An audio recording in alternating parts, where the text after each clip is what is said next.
ოქროს ჩარდაღში ტრადიციული საქალაქო კონკურსი ვკითხულობთ გალაქტიონს გაიმართა კონკურსი, რომელსაც ორგანიზებას ქუთაისის კულტურულ სახელმწიფო საგანმანათლებლო დაწესებულებათა გაერთიანების ფილიალი მოსწავლე ახალგაზრდობის სასახლე უწევდა ქუთაისის 24 საჯარო სკოლიდან 60-მდე მოსწავლე იღებდა მონაწილეობას. კონკურსის შედეგად გამარჯვებული მოსწავლეები 6 კაციანმა ჟიურიმ გამოავლინა, გამარჯვებულებს დიპლომები და ფასიანი საჩუქრები გადაეცათ. კონკურსი ვკითხულობთ გალაქტიონს ყოველწლიურია და ქუთაისში უკვე მეხუთედ ჩატარდა ტრადიციული კონკურსის მიზანი მხატვრული კითხვის ნიჭით დაჯილდოებული მოსწავლეების გამოვლენა.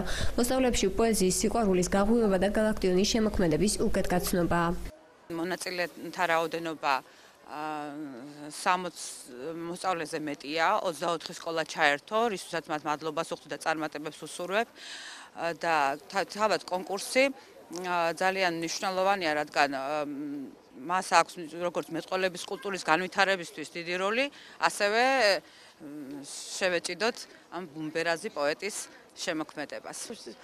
და ქულებით იქნება შეფასება, რა თქმა უნდა, მაღალქულიანები ეს თავისთავად ცხადია დაიკავებენ უფრო წარმატებულ ადგილს და ასე შემდეგ. ამ კონკურსს არაერთგზის კარგი ბავშვი გამოვლენია, რომელიც დღეს ზოგი თეატრალური ინსტიტუტის სტუდენტია, ზოგიც კიდევსა და ყოველ შემთხვევაში ტრადიცია იმიტომ დამკვიდრდა და გვინდოდა, მაგრამ ვერ დამკვიდრდებოდა თუ კი ის ვერ მოიკიდებდა ფერს. ვიღებ მონაწილეობას პირველად ერთ მსგავს კონკურსში.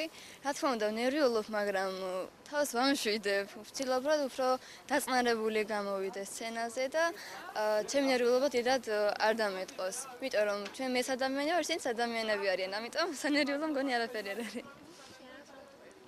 მე მეორედ ვიღებ ესეთ ღონისძიებაში მონაწილეობას. პირველი განცდა იყო ძალიან რთული, იმიტომ რომ პირველად ვიყავი, მომიწია პირველად გასვლა და ძალიან ვნერვიულობდი და ეხლა უფრო გახსნილად ვარ და გამარჯვების იმედიც უფრო მაქვს. მნიშვნელოვანია ამ პროექტის განხორციელება იმდენად, რამდენადაც ის პოპულარიზაციას უწევს მშობლიურ ლიტერატურას, პოეზიას და ყველასათვის ცნობილია, რომ ქართული პოეზიის მეფედ აღიარებული არის და ალბათ იქნება გალაქტიონ ტაბიძე.